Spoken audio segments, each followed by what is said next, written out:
अस्सलाम वालेकुम ट्रेडर्स, उम्मीद है आप खैरियत से होंगे। ये ओबॉक्स गोल्ड का डेली फॉरेक्स मार्केट रैपअप है। आज के इस वीडियो में हमारे एक्सपर्ट्स आपको कराएंगे लाइव ट्रेड्स और ये भी दिखाएंगे कि हमारे प्रीवियस ट्रेड्स का क्या रिजल्ट आया है। ट्रेडर्स, लाइव ट्रेड में जाने से पहले ज़रूरी है कि हम मार्केट का फंडामेंटल और टेक्निकल एनालिसिस करें। फंडामेंटल एनालिसिस में इस वीडियो में हमारे एक्सपर्ट्स आपको इकोनॉमिक कैलेंडर के साथ साथ ग्लोबल करंट न्यूज़ से अपडेट करेंगे और टेक्निकल एनालिसिस में चार्ट्स को स्टडी करेंगे और देखेंगे कि चार्ट्स में हमारे लिए क्या क्या प्रॉफिट अपॉर्चुनिटीज अवेलेबल हैं। तो चलिए चलते हैं हमारे एक्सपर्ट्स के पास और देखते हैं वो क्या कहते हैं।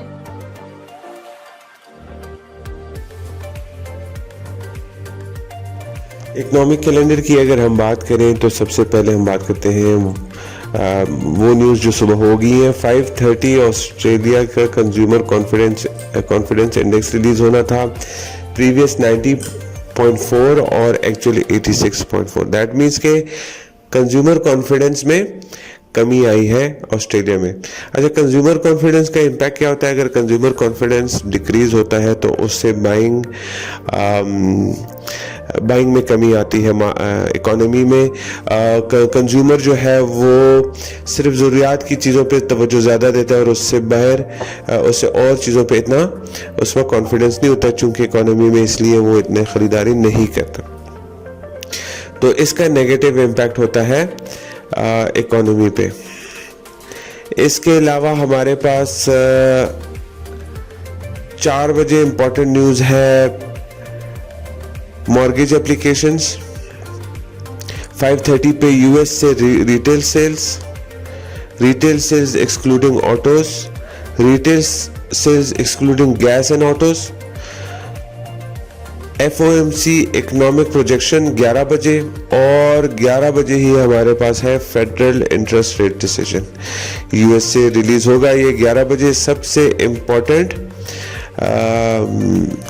डाटा है करेंसीज के लिए, स्पेशली यूएस डॉलर के लिए। और 11:30 पे हमारे पास रिलीज होगा फेडरल प्रेस कॉन्फ्रेंस।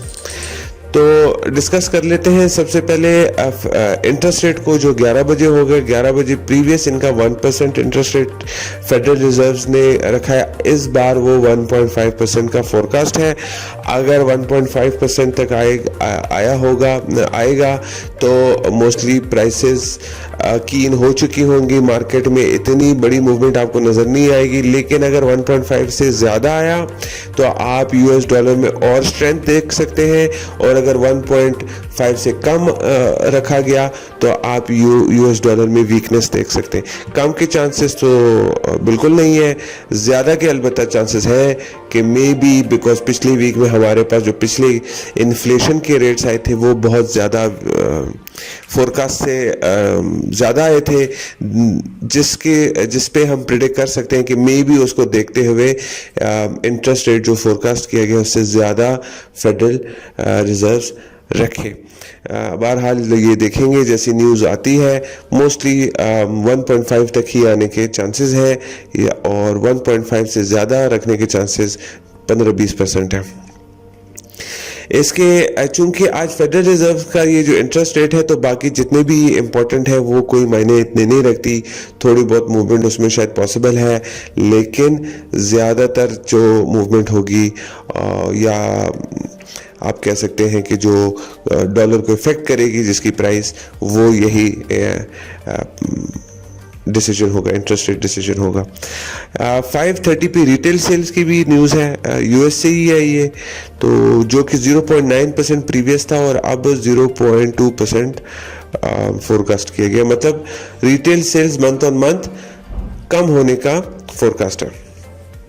0.2% के लगभग आती है तो मार्केट में थोड़ी बहुत आप शायद फ्लक्चुएशन देख लें, लेकिन ज़्यादा मूवमेंट नहीं। लेकिन अगर इससे कम आती है, that will be a sign for a weaker dollar. ठीक है, weaker economy, weaker dollar, because inflation बहुत ज़्यादा बढ़ रहा है, तो जिससे ये पॉसिबल है कि रिटेल सेल्स में कमी आ सकती है। तो अगर ये 0.2 से कम आया तो हम डॉलर में वीकनेस देखेंगे, अगर ये 0.2 से ज़्यादा आया तो डॉलर में स्ट्रेंथ देख सकते हैं। retail sales excluding autos, retail sales excluding gas, and उसका business inventories MOM ये भी normal है. business inventories वो कारोबार उनके inventories में क्या normally क्या होता है. let's suppose अगर एक जनरल स्टोर है फॉर एग्जांपल या हाइपर मार्केट है, तो उनके एक एवरेज इन्वेंट्री होती है. तो अगर उस एवरेज इन्वेंट्री से इन्वेंट्री कम आती है तो दैट मीन्स के ज्यादा परचेजिंग हुई है एक्सपेक्टेशन से, उनके एक्सपेक्टेशन से ज्यादा परचेजिंग हुई है उनकी शॉप पे और इन्वेंट्रीज कम हो गई. अगर इन्वेंट्रीज उनके एवरेज से ज्यादा आ जाती है, तो महीने के एंड पे ज्यादा रह जाती है, तो दैट मीन्स कि उनके एक्सपेक्टेशन से कम बाइंग हुई है. तो ये सर्वे जो है ये परसेंटेज में इसका चेंज बताता है. तो अगर ये चेंज बढ़ता है तो वो नेगेटिव है इकोनॉमी के लिए और वाइस वर्सा करेंसी के लिए, और अगर ये कम होता है तो ये थोड़ा पॉजिटिव लिया जाता है. कल के दिन में हमारे पास जो इम्पोर्टेंट न्यूज़ है वो न्यूजीलैंड से जीडीपी ग्रोथ है ईयर ऑन ईयर और क्वार्टर ऑन क्वार्टर. जीडीपी आपको जैसे पता होता है कि जीडीपी जितना टोटल प्रोडक्शन हो रही होती है, नए सर्विसेज एंड प्रोडक्ट्स प्रोड्यूस हो रहे होते हैं, उनको एवरेज उनका कैलकुलेट करके उनका परसेंटेज निकाला जाए. तो जीडीपी का परसेंटेज जो है वो ग्रोथ बेसिकली कंसिडर किया जाता है कि अगर ये ज़्यादा आता है तो दैट मीन्स ग्रो कर रही है, अगर ये कम आता है तो श्रिंक कर रही है इकोनॉमी. इसका इफेक्ट भी करेंसी पे ऐसे ही होता है. इसके बाद हमारे पास 6 o'clock का कंज्यूमर इन्फ्लेशन ऑस्ट्रेलिया से और एम्प्लॉयमेंट चेंज. ऑस्ट्रेलिया का एम्प्लॉयमेंट एंड अनएम्प्लॉयमेंट रेट ये इंपॉर्टेंट है ऑस्ट्रेलिया का. 6:30 पे आएगा. ये उन लोगों के लिए बेहतर है जो कि ऑस्ट्रेलियन डॉलर को ट्रेड करते हैं. एम्प्लॉयमेंट चेंज 4K प्रीवियस है और 25K फोरकास्ट है. दैट मीन्स कि एम्प्लॉयमेंट में 25,000 का इजाफा, और अनएम्प्लॉयमेंट रेट जो है प्रीवियस 3.9% है और फोरकास्ट 3.9, मतलब अनएम्प्लॉयमेंट बेरोजगारी में थोड़ी सी कमी का फोरकास्ट है. देखते हैं कि सर्विस कैसे आते हैं. अगर ये फोरकास्ट के आसपास आते हैं तो फिर चेंज नहीं देखेंगे, फोरकास्ट से ज़्यादा देखेंगे तो पॉजिटिव है.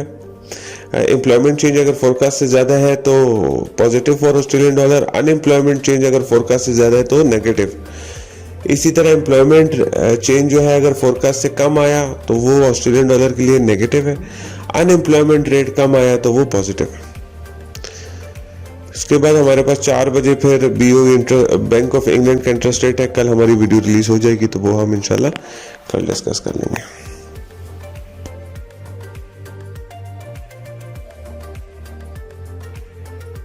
टेक्निकल एनालिसिस में अगर हम यूरो USD का चार्ट डेली चार्ट देखें तो हमारे पास कल के दिन में इसने ऑलमोस्ट 1.03 मतलब 1.040 पे लो किया और हाई 1.0490 पे हाई किया, और फिर अपने ओपनिंग के पास वापस आके 1.0435 के लगभग जाके उसने क्लोज किया. आज ओपनिंग उधर ही पी है और वहीं पर मार्केट अभी तक ट्रेड कर रही है, मोस्ट प्रोबेबली बिकॉज हमारे पास रिटेल सेल्स और FOMC के रेट डिसीजंस हैं, जिसकी वजह से यूरो USD में आज इतनी मूवमेंट तब तक नहीं होगी. एनीवे, अगर आज के दिन हम ट्रेड करेंगे तो FOMC से पहले ठीक है, मैं 1 आवर चार्ट पे चला जाता हूँ. FOMC से पहले और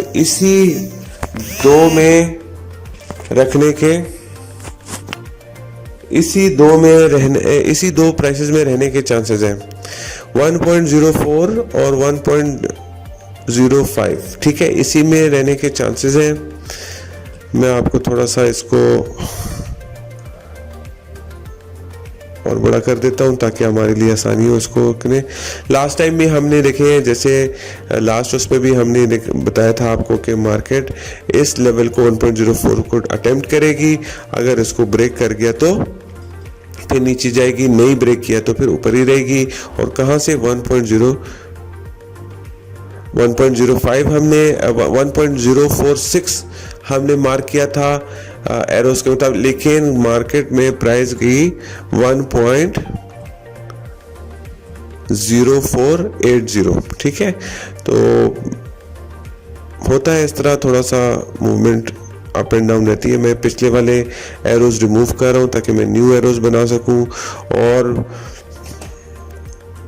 यूरो यूएसडी को आज के लिए हम रिकमेंडेशन इसी लेवल्स के अंदर करेंगे, 1.04 और 1.05 के दरमियान ही ये ट्रेड करेगा।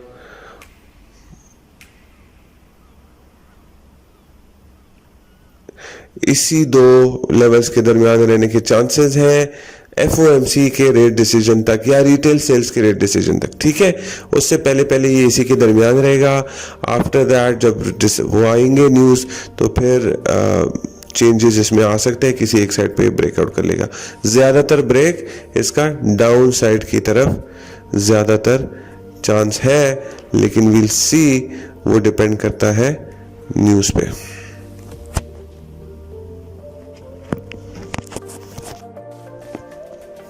पाउंड यूएसडी में कल हमारे पास काफ़ी मूवमेंट डाउन साइड को नज़र आई।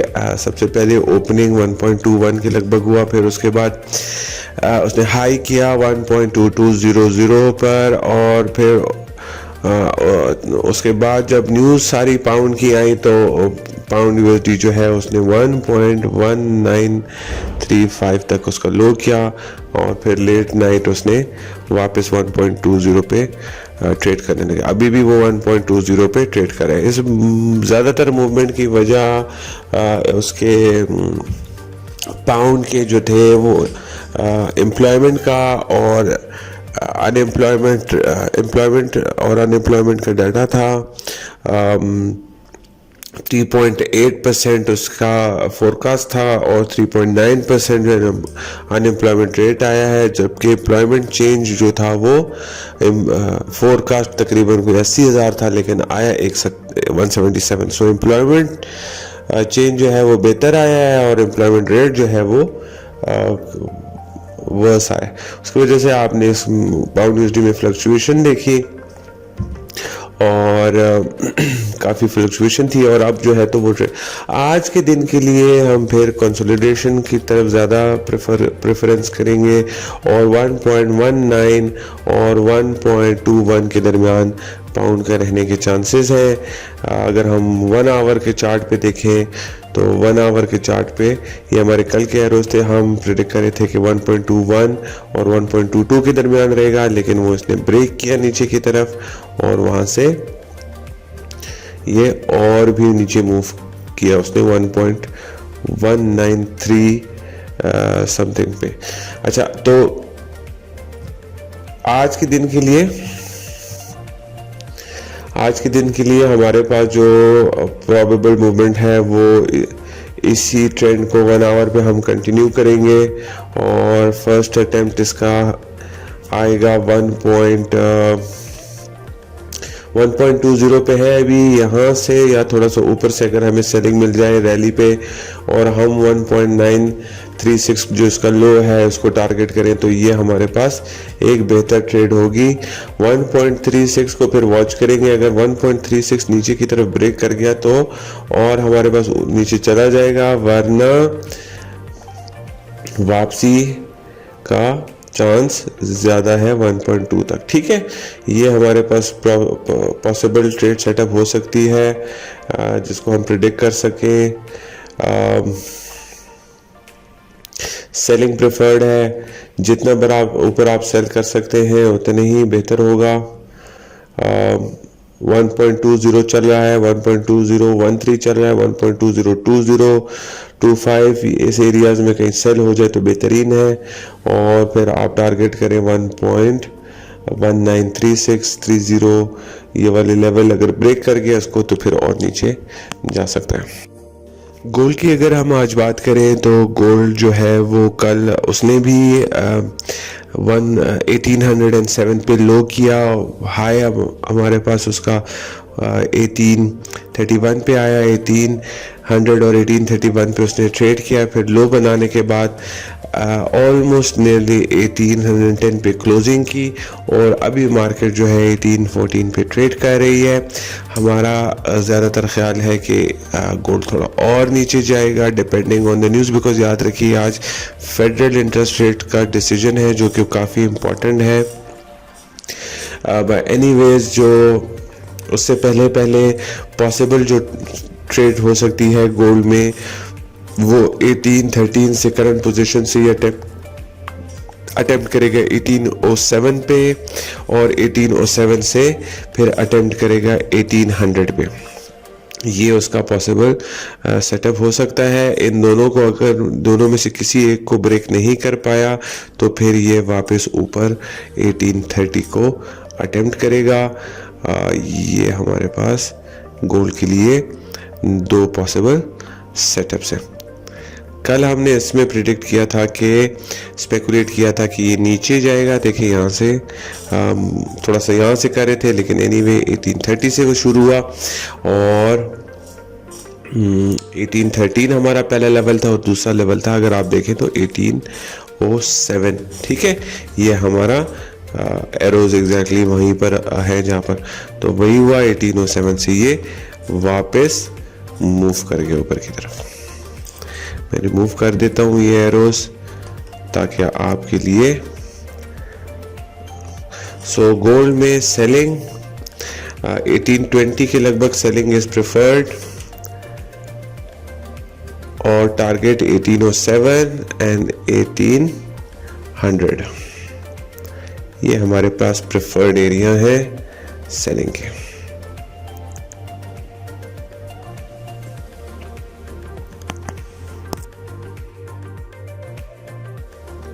अगर हम क्रूड ऑयल की बात करें तो क्रूड ऑयल कल काफ़ी वॉलेटाइल रहा। ओपनिंग उसकी तकरीबन 11794 के लगभग हुई थी, लेकिन उसके बाद उसने हाई किया 120 पर गया और फिर वहाँ से वो नीचे आया। उसने 115 को ब्रेक किया लेकिन क्लोज नहीं कर पाया और क्लोजिंग 115.70 पे जाके उसने किया। सो बेसिकली ऑयल की इतनी वोलेटाइल मूवमेंट की वजह जो है उनके फंडामेंटल फैक्टर्स हैं। ग्लोबली टाइट सप्लाई जो है वो ऑयल को पुश कर देता है और फिर जैसे जैसे मोर सप्लाई के एवेन्यूज़ खोलने की कोशिश करते हैं तो उससे थोड़ा सा प्राइस ईज हो जाती है। तो कल भी यही रहा। पहला जो था तो रशियन सप्लाई की कंसर्न्स थे, ऑयल के सप्लाई के कंसर्न्स थे जिससे प्राइस ऊपर गई। फिर उसके बाद कुछ सप्लायर्स की तरफ से अपनी प्रोडक्शन बूस्ट करने के रिपोर्ट्स आई, जैसे यूके, यूएस और गोया जो साउथ अमेरिकन एक ऑयल एक्सपोर्टर है और ब्राज़ील को वो सरपास करने वाला है उससे। तो ये सारी न्यूज़ जो है सप्लाई को ईज़ करने की न्यूज़ थी या सप्लाई को बढ़ाने वाली न्यूज़ थी, जिससे ऑयल थोड़ा सा नीचे आया। आज के दिन में अगर हम देखेंगे तो आज ऑयल भी डाउन रहने के चांसेस हैं। देखिए ये हमारे कल के एरोज हैं। कल हमने यही आपको ट्रेंड लाइन दिया था कि इसको ब्रेक करने की अगर इसने कोशिश की तो ऊपर चला जाएगा, फिर वहाँ से ये रिटर्न किया। हमारा अंदाज़ा था कि 119 या 119.50 को रेजिस्ट कर पाएगा इसको, लेकिन एक्चुअल में 120 इसको 121 तक ये अटेम्प्ट किया इसने और फिर वहाँ से ये फॉल किया नीचे और इसने 4.15 पे जाके लो किया। आज के दिन में हमारे पास डाउन ट्रेंड ज़्यादा प्रेफर्ड है। इस 116.45 पे ट्रेड कर रहा है। इससे नीचे 114.15 तक ये एक अटेम्प्ट करेगा। अगर ब्रेक कर गया 115 को तो 114.15 तक, वरना 115.00 जो है वो क्रूशल है। ठीक है, तो सेलिंग प्रेफर्ड है 115 तक करंट पोजीशन से 115 तक, और अगर 115 को ब्रेक कर गया तो 114 तक। ये हमारे पास ऑयल की आज ट्रेड सेटअप है। ट्रेडर्स आज की वीडियो के लिए बस इतना ही। हमारी कंपनी ओबॉक्स गोल्ड जो है वो पाकिस्तान मर्केंटाइल एक्सचेंज की मेंबर भी है और SCCP से एज अ ब्रोकर रजिस्टर्ड है। हम फॉरेक्स ट्रेडिंग में free of cost trainings provide करते हैं, सिग्नल्स प्रोवाइड करते हैं और रिसर्च मटेरियल प्रोवाइड करते हैं। अगर आपको फॉरेक्स ट्रेडिंग के हवाले से कोई भी इंफॉर्मेशन चाहिए तो आप नीचे दिए गए हुए नंबर पर रब्ता करें। हमारे नुमाइंदा सुबह 9 से लेकर रात 10 बजे तक अवेलेबल होते हैं, वो आपको प्रॉपरली गाइड करेंगे। इसके अलावा हमारे चैनल को सब्सक्राइब करें और नोटिफिकेशन बेल को क्लिक करें ताकि आपको डेली अपडेट्स वक्त पर पहुंचे और आप उनसे फ़ायदा उठा सकें। देखने के लिए शुक्रिया। अल्लाह हाफ़िज़।